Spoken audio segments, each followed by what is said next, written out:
Hi guys, and welcome back to Tangy Tea of Life. I'm your host Veronica, and my co-host Brittany is back. Hey, hey, hey. Hey Britt, we missed you. Missed you more. Feeling good? I am. That's good. So glad to have you back. All right guys, so tonight we are going to be talking about mean people. Why are people so mean these days? I don't get it. It's like everywhere you turn around, people are just mean, whether it's cyberbullying, bullying at schools, hate crimes, mean people not speaking to you and going back to the grocery store, or It just all out goes down in the grocery store. Yes, all goes down in the grocery store. Just anywhere out in public. I mean, because I'm such a, I want to say friendly person. I may not be friendly all the time. Like, but you're a social person. There's yes, a difference. Like, I speak to people, but we want to touch up on this bullying thing because it's really bad. Like, within the past 2 weeks, I've read about, and I'm talking about young children. Middle school, high school age kids. Like 9, and I think one was maybe 12 or 13 or something like that, took their own lives because other kids were bullying them at school. Like, what are we doing as parents? Like, what can we do to, I mean, we talk to our kids, but then the kids get out there in school and, you know, they get around their group or, you know, their friends or whatever, and it's a totally different child at school. Than what you see. Yeah, but are you doing your part at home? As a parent, are you doing your part in talking to your kids about bullying? Because it is really bad these days. For And kids to be parenting taken now is so much harder too. Yeah. I mean, because when we were coming up, social media wasn't as big. So if you got bullied at school, at least it stayed at school. When you got home, that was your safe haven. But now the bullying continues because the second you hop on Facebook, you hop on Instagram, you hop on Twitter, it continues. So it's never ending. And I just couldn't imagine being a kid 9, 10, 11 years old now. Right. And just taking their lives. They have so much to live for, but they can't handle the pressure of bullying. And that's so sad that they take their own lives because of that. And I was reading about one kid, what do you call the bags? I think that, like when you have to use the bathroom. For the restroom. What are they called? I forgot, what do you call that bag? But one of the colostomy. Colostomy bag. I know I butchered that word just now. It's okay. But you know what I'm talking about. One of the kids had one of those bags, and kids were so rude. Like, they just picked at him because he had to carry that bag. Like, that was something he couldn't help. And that's nothing to pick about. The fact that someone has to have one of those bags, it is a health issue. It's something they cannot help. Like, that is nothing to pick about. I mean, I'm not going to sit here and act like we didn't pick at people when we were in school. You know, well, what it was about, like the hair. Yeah. Oh, look at her little ponytail. Or, we went back and forth, but it was all fun and games. But that's just, we would have never, when I was in school, hit below the belt as to pick at somebody for having an illness.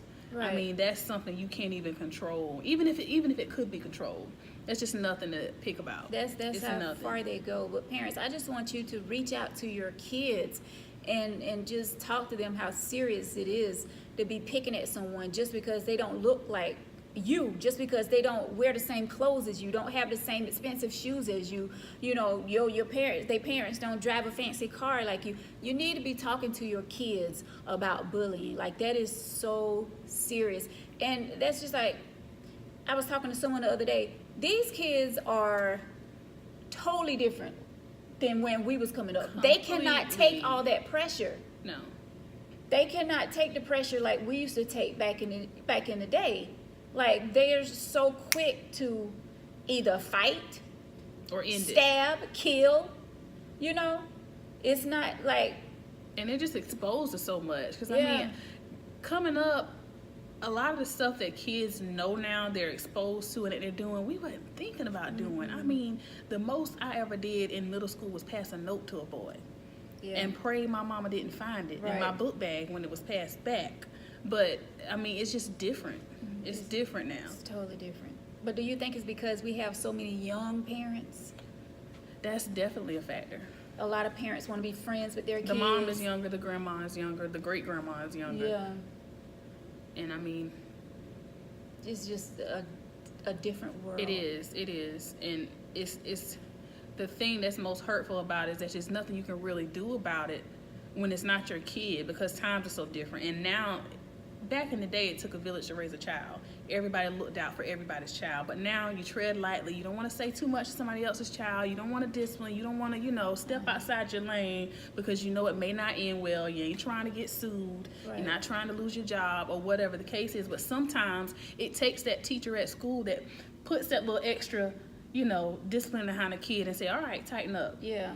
But without the parent feeling like, why are you picking on my son? Right. And see, and that's the thing. Like, I feel really bad for these teachers these days, because it's not like the old school teachers that we used to have. Like, they didn't mind pulling your ear or, but you can't do that these days, because you have parents that will want to come and fight the teacher for even touching their child, or for even losing your teacher certificate. Yeah, or for even raising their voice at their child. Like, that's how bad it is. And we have got to come back and be like, hey, if somebody don't control them. That's how things are out of hand, because it doesn't take a kid but so many times to recognize when they have the power. Yeah. When they recognize, okay, so you really can't do nothing to me. Right. They know they can say whatever. They know they can do whatever. And when the atmosphere is that out of control, there's really no hope for the kids who are getting bullied, because who's going to stop the bullying? Right. The teacher can't say but so much, because they got to be politically correct. Yeah.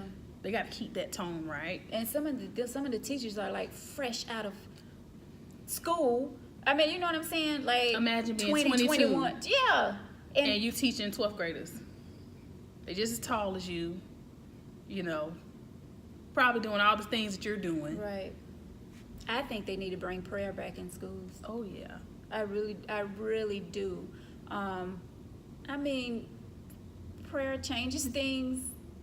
Not saying that will, totally change things going on in school, but I think it will help. It'll create a sense of unity, because that's something I believe is missing, because school has turned into this atmosphere of trying to do everything right and make sure everything's said just right, and don't do this and don't do that. So there needs to be a sense of unity. Like, it's okay to be a little different from each other. We don't all have to be the same. In a world of standardized tests and, meeting this and meeting that, we need to recognize that it's okay to be a little different. It's okay to have strengths. Yeah. It's okay to have weaknesses. But until something is done. Well, I mean, you was in the school system. You was a teacher. So are you all allowed to talk about those things? Like, are you able to have a class to come in and you sit down with your class and say, hey, let's talk about right from wrong, what you should say to people, what you shouldn't, you should be respectful to people. Like, do you all take time to, or do you just go by, because I know we do get those letters at the beginning of the school year, saying what the child should do or what it shouldn't do in school, the behavior process or whatever you call it. Right. But do you all physically do that? Here's the thing. Teachers who care will do that. Are you supposed to? Technically, no. Because if you, let's say, some fights been breaking out on the playground, you've been noticing your kids a little different, so you're like, okay, we get back from lunch, I'm gonna have a sit down, we gonna talk, we're gonna have a good conversation.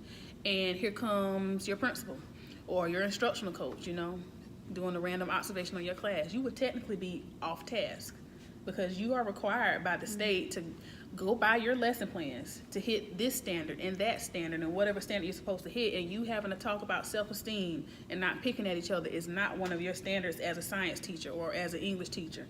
If that's going on, you let your guidance counselor know. If she gets to it, she gets to it. If she doesn't, that's the mentality you're supposed to have. Yeah. But the type of person I am, it's not going down like that. Mm-mm. Yeah. If I got to spend the entire class period getting this right, we ain't moving on till we get it right. Right. I feel like that is, that should be one of the lessons that a teacher should be teaching her class. Because realistically, the guidance counselor don't know these kids like you know them. Right. The guidance counselor's down the hall somewhere. Yeah. Might know their name, might not. See them in the hallway every now and then, say hi, but they don't know these kids like you do. They're not with them in these classrooms 24/7, know them on a personal level, know what they like, what they don't, what's their triggers. The guidance counselor doesn't know them. So how is that person supposed to come in after a situation's been festering between, let's say, a group of friends and they're all girls, how's she supposed to come in 10 minutes, gather what's going on, and tell them this is what you need to do? She doesn't know.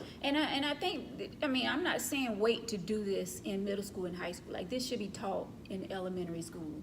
Like, I feel like from kindergarten up to, I say 5th grade, let's have classes that's teaching them right from, okay, granted, yes, the parents should be having that talk with their child.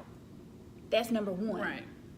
But say if you have a parent that really don't care, you know what I'm saying? And there are parents out there that they are, and that's just being real. Okay, so let's put, and I know the teachers already have enough on their plate, but we got to figure out the problem. Because even for the parents who do everything right, you're having these talks, you know, you're raising them right, you're providing for them.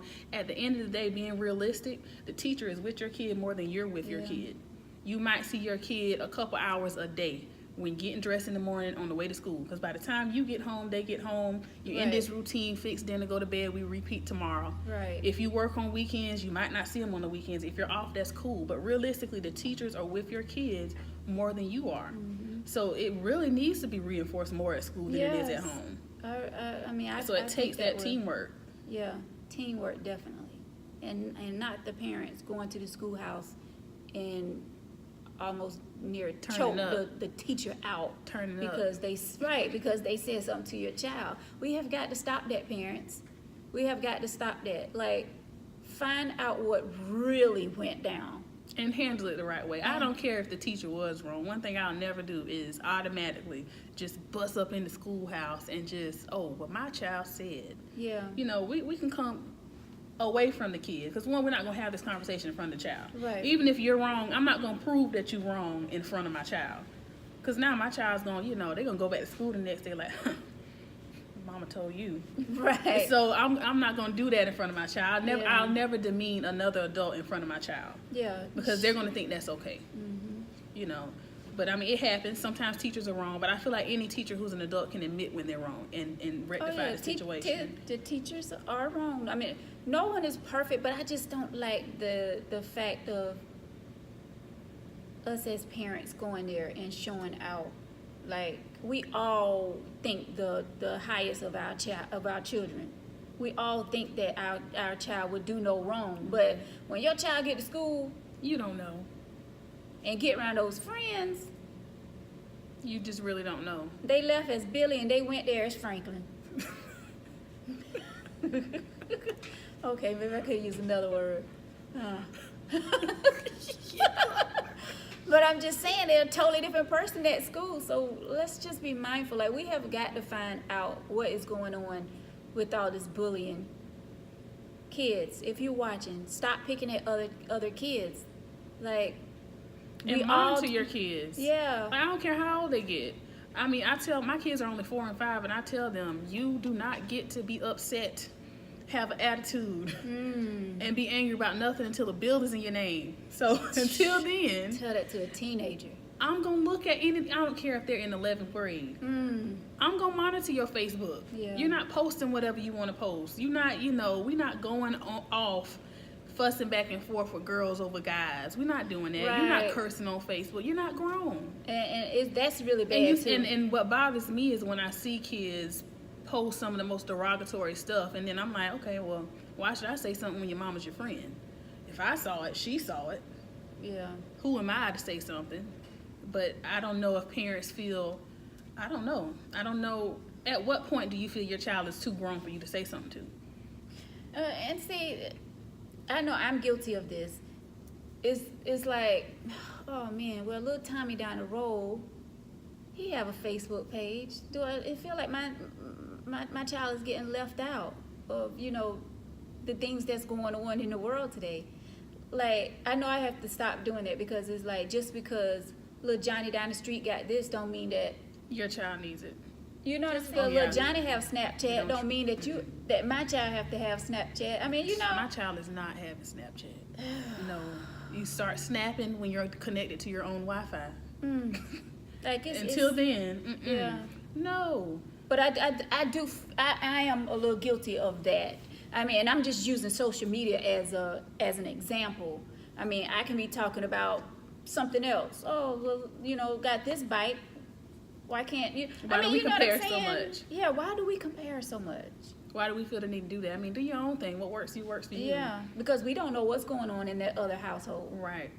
Right. You know what I'm saying? We don't know what kind of drama is going on in their house behind of that device that the child they had. have the glitz and the glam of it all. Yeah. And the hate crime. Now that's What is going on with that? I mean, we can say that, you know, it turned up since, you know, the new president in the House, but and we have seen an increase. We have, since. Especially as of recently. Yeah, but something has got to be done. That's just like what's his name? Jussie Smollett. I think that's how you say his name. Jamal Lyon from Empire, where he got pretty much beat up, and they call it a hate crime. Like, what? Why are people so mean? How does hatred go that far? Like, I've never had that level of hatred in me that I felt the need to just beat somebody to a point. Like, how do you get to that level of hatred? I can't even imagine that level of hatred. Right. Just because I don't like your skin. And then it's something you don't even have. You don't. And I think if I was in some sort of group that hated another group that much, I would feel kind of crazy at the end of the night because I can't even really tell you anything personally. Like, I can't even tell you a good reason why we just did what we did. But I tell you where it started. Home. At home. Like, the way you're raised. Yeah, a lot of people been raised that way, and they just can't shake it off. Because I mean, how do you undo a whole lifetime or something? Yeah. Like, they try to hide it, but not hiding it too well. No. Especially not now. You don't have to. It's so hide sad. It for what? When you think about it, no one has to hide anymore. Right. Their hatred. Yeah, that's terrible. And it's scary when you think about it. I don't know. It's like we live in a civilization where you don't have to be civilized. Mm-hmm. We gotta stay prayed up. That's all we can do these days. Like, and we can't stop living. No. Like, we have to live our lives day to day. But, and it's like when you sit around and you think about it, like me, when I sit around, I get depressed. Just thinking about it. Just thinking about it. So imagine being in it or on the receiving end of it. Right. And we have to think about, like, our children have to grow up in this mess. That's terrifying. And it's scary thinking that you may never really know if your child is one of those ones in that situation until it's at its moment, at its all-time high. Because kids aren't just going to come, you know, they're not just going to tell you, you know, I don't have any friends. Right.